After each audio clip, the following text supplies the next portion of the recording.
There it was. So we were talking about this. Market right here downtown. One of those mass shootings, leaving 7 teenagers in the hospital. Just blocks away from that, a man died. Hello, everybody. It's Reggie Clark with the Say It Out Loud show, and I am back with another video. Today, we're going to talk about 2 Islamic groups that have been operating in the U.S. One's called CAIR, and the other one's called the Muslim Brotherhood. Both of these groups have been suspected of having an agenda to destroy America. We're also going to talk about multiple shootings that have left 1 dead and 8 injured in Chicago over the last day or so. And we're going to talk about a burn attack on a lady that has left her in critical condition, while the Mayor Brandon Johnson, is still rejecting President Trump's offer to provide law enforcement support to the city, funding for the city, and also military support in the form of the National Guard. We'll talk about these stories and others right here on the Say It Out Loud show, where the rubber meets the road. We'll be right back. I feel like I'm losing my mind. Is everybody in the world blind? Please, Lord, give me a sign, a sign. Texas Governor Greg Abbot signed an executive order that bans the Muslim Brotherhood and CAIR from acquiring land here in Texas. These are 2 Islamic groups that are operating here in the U.S., and some are suspecting that they have an agenda to destroy America. Let's take a look at this clip. Governor Greg Abbott also today labeling 2 Islamic groups as terrorist and criminal organizations. And his proclamation bans the groups and those connected to them from acquiring land in Texas. Fox 4's Sean Rabb in our newsroom with the still developing story. Sean. Yeah, very much so. The 2 groups are the Muslim Brotherhood and CAIR, the Council on American Islamic Relations. Now, neither are on any State Department or federal terror list. And while only the federal government has the power to designate a foreign terrorist organization, the governor does have the authority to issue a proclamation and apply state penalties if there's a violation.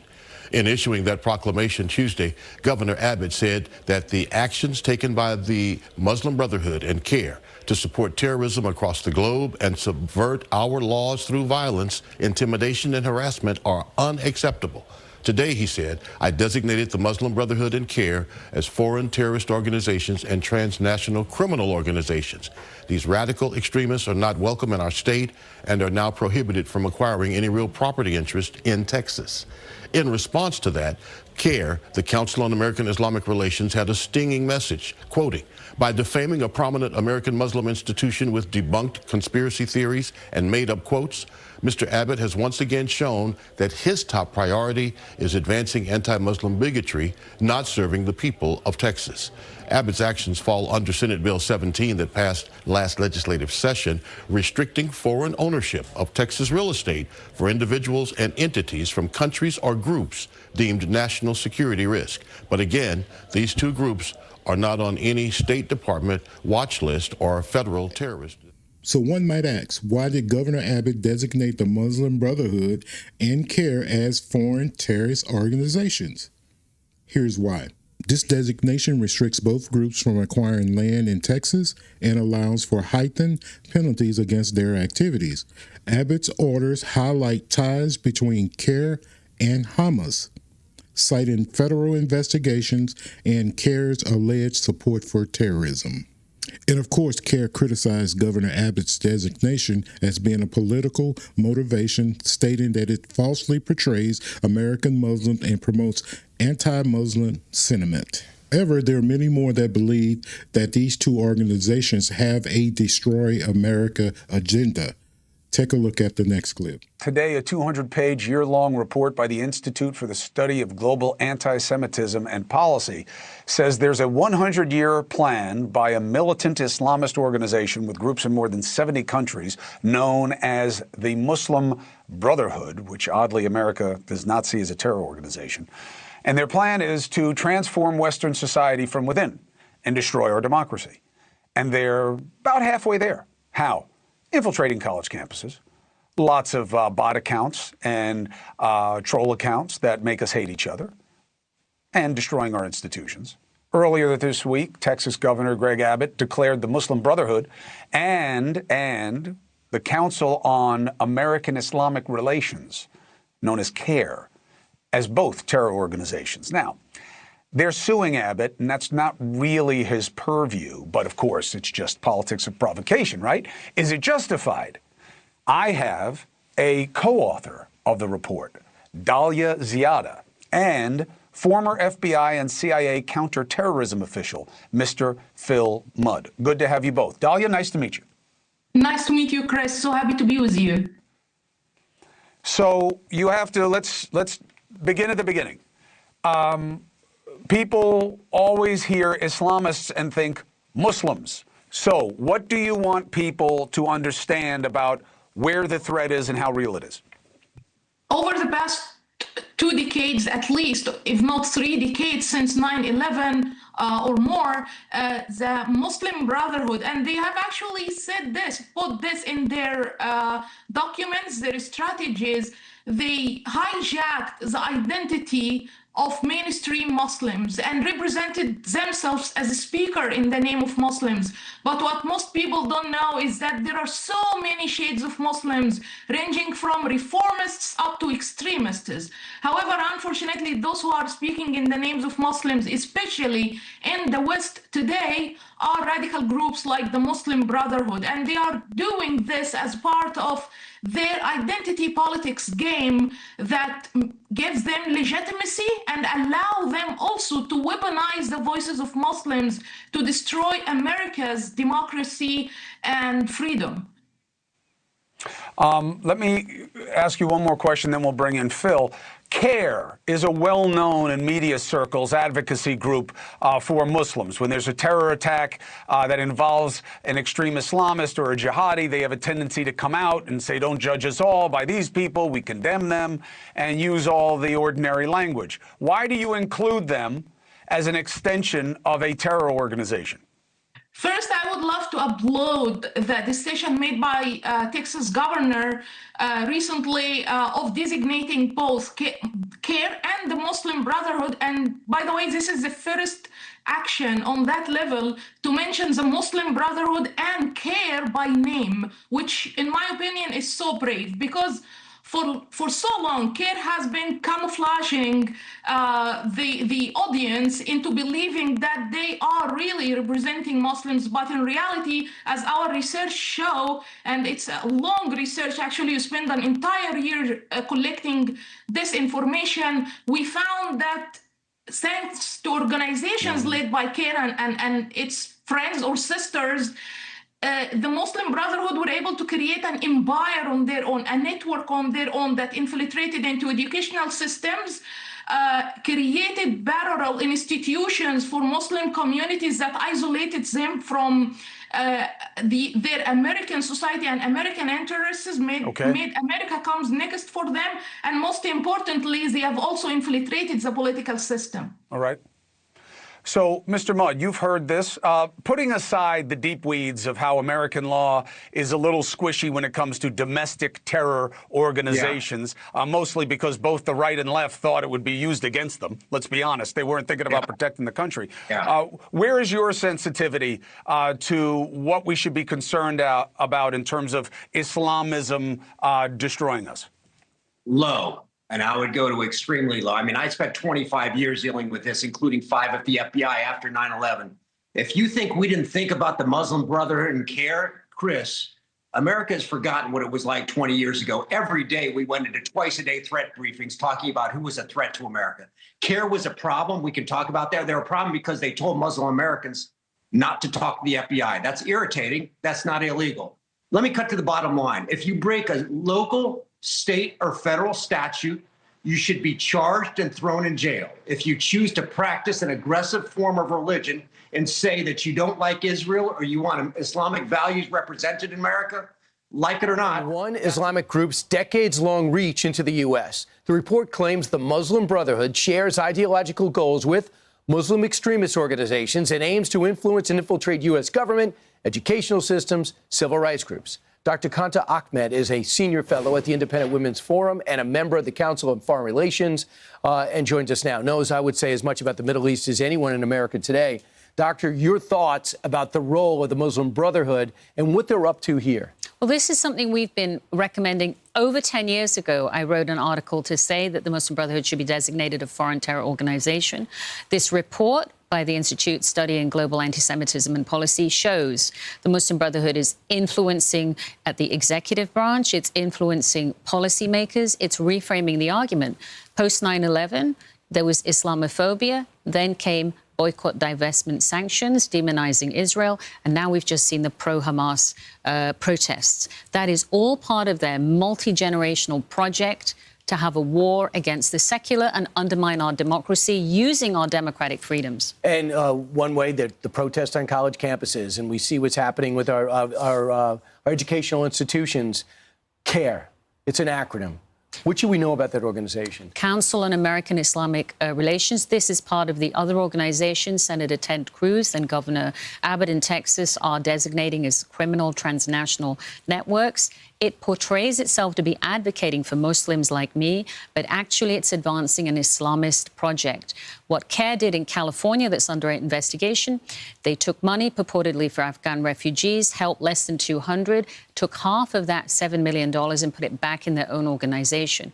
They're disclosing only small fractions of their lobbying, which they're then using to finance and support radicals on campus. So they are subverting our academic institutions in line with their Islamist goals. So now that we recognize it, in fact, the Governor Abbott put this out yesterday, and here's a little of his missive. The Muslim Brotherhood and CAIR have long made their goals clear: to forcibly impose Sharia law and establish Islam's mastership of the world. We hear that it's in parts of Michigan and also parts of Texas. Are they taking over small towns and putting these laws into effect? So I would say their mission is to advance Islamism. They're doing that in many ways, but we're not the only nation that's seeing this. France published an incendiary report on the Muslim Brotherhood. They're using hundreds of nonprofits, charities, student groups, professional societies, undermining local government, putting in politicians that are sympathetic to their views or openly acolytes, and modifying and changing our democracy. That's happening here in the United States, too. And while CAIR was being investigated in California, it's still receiving federal funds. And joining us now for more is the host of the Rubin Report, Dave Rubin. Dave, great to have you. If we don't do something to stop this, where do you see this country in 10, 15 years? Well, first off, for any of your audience that doesn't recognize that actor, that is Mandy Patinkin, who played Inigo Montoya in The Princess Bride. I mean, he basically has now ruined the movie because these actors can't shut up and they end up ruining their art. Where does this lead us in 20 years if we don't take care of this now? Well, we end up like Western Europe, which is hanging on by a thread. I mean, I don't know when the last time you've been to London is. I usually go about once a year for various conferences and events, and every time I go, it has been more Islamized. That's just a fact. That's not bigoted, as you pointed out, or anything else. And you might say, okay, well, we can have all sorts of different people from all sorts of different religions living in the same place. And from an American perspective, that really has worked. That's what the melting pot is. Except if you listen to the words of the Dearborn mayor that you played right there, the man that was talking to him was a Christian preacher who was pointing out that 241 American troops were killed by Hezbollah in Lebanon, and his reaction was to say, "Get out of my city." I mean, that guy, if the Democrat Party had any value at this point, they would be kicking this guy out of the party immediately. But the city has been taken over. People fully understand that now, and it will not be the only one. There are no-go zones in Europe, and we will likely have them if we don't have them already here in America. So it's clear to see that the U.S. will eventually be taken over by a foreign entity. We had borders open for years during the Biden administration, and you had millions of people come across that border, and no one knows who they are, where they are, and what nationalities came across. I do know that from watching reports, there were many nationalities come across, and I'm sure that some of them were terrorists. So what do we do now? So New York is a prime example of what could happen to many more American cities as long as the Democrats have anything to do with it. But hopefully we'll be able to stop that from occurring. And we need to vote those Democrats out. So in other news, Chicago had a rough night on Friday. There were multiple shootings with one person dying and 8 people being injured. The shootings occurred after a Christmas tree lighting when a mob of 300 teams entered the downtown area and began all of the chaos. Let's take a look. Is dead and 8 others are hurt in 2 separate shootings in the Loop. Judy's live in downtown Chicago with the latest for us. Hey, Judy. Good morning. Both shootings happened when downtown was packed with people following the lighting of the Christmas tree and the opening of the Chris Kindle Market. These incidents happened less than an hour apart. One was a fatal shooting. Of the 7 teenagers shot at this location, the youngest victim was a 13-year-old girl.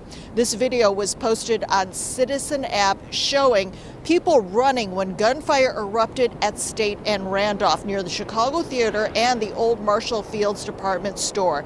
Several hundred young people were out. Chicago police say officers who were on patrol heard shots fired just before 10 last night. They found the 7 people shot. The victims ranged in age from 13 to 17. Paramedics took them to Lurie, Northwestern, and Stroger hospitals. CPD reported the injuries were not life-threatening. Police say no suspects are in custody, but officers were captured on video taking at least one person away in handcuffs. Alderman Brian Hopkins says officers were attacked, one of them hospitalized, and weapons were recovered. A police source tells WGN officers were at the scene of the State Street shooting when the second shooting happened at Dearborn and Adams. This was at about 10:30 last night. There, police found one man who had been shot several times. He was pronounced dead at Northwestern Memorial Hospital. An 18-year-old man had been shot in the leg, and he was taken to Northwestern in serious condition. CPD says that man was unable to tell police about the circumstances of the shooting. Next from Alderman Brian Hopkins, who's of course one of the downtown aldermen, and this is the alderman speaking here, so that's who we're attributing this to. He has posted a tweet or on X, 300 juveniles, he says, rioting in the Loop now. At least 5 victims have been shot, 1 critical with life-threatening gunshot wound to the torso. Multiple police officers attacked and injured with mace and stun guns. At least 1 police officer has been hospitalized. That's according to downtown Alderman Brian Hopkins, who has been very vocal, Rob and Cheryl and Trey, about the need to have new rules of engagement for the Chicago police in terms of how they can deal with youth and how they can deal with large gatherings of youth that happen, as Cheryl, as you say, when the weather gets nice. And it became quite a political story not just a few months ago. Brian Hopkins, one of the big advocates for allowing the police to have much more flexible rules, ability to declare a riot, declare an unpeaceful situation, and to clear people out. So these numbers that he's talking about are a lot bigger than we had heard earlier before. He's saying 5 people injured, shot, I should say, at least 1 with life-threatening wounds. And there was always that conversation about the curfew between the mayor and the superintendent and the alderman, and that discussion was a constant discussion, and I'm sure this will become a very much needed topic once again.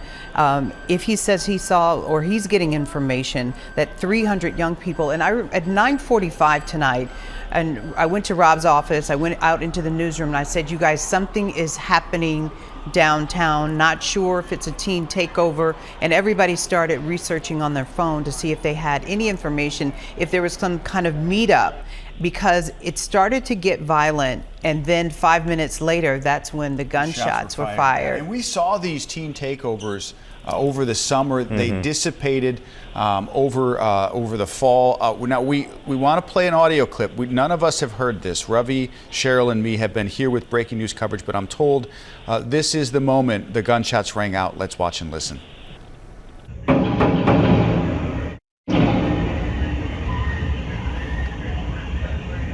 Yeah, there it was. So we were talking about this, 4 to 5. There it is again. You know, Ryan is all the way at the north end of the building in the sports department on the 3rd floor. In his office and the sports. Before I show you this next clip, I want you to remember that this is the guy that rejected President Trump's offer to help reduce the crime rate in the city, and goes on to say that President Trump is trying to claim credit for what he calls a drop in crime.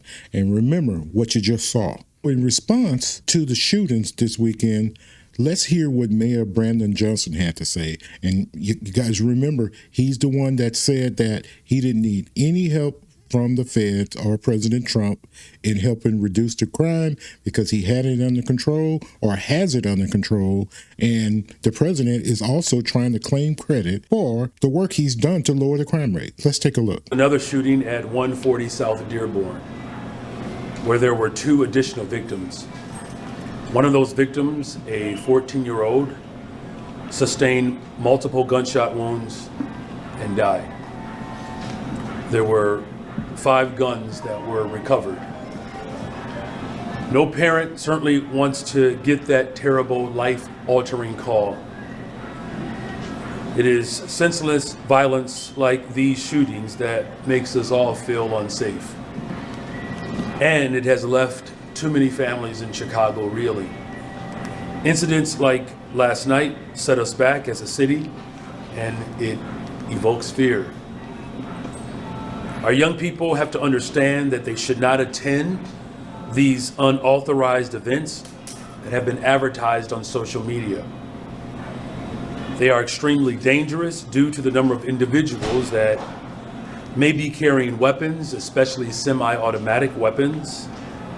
And as much progress as we have made, there are still far too many guns on our streets.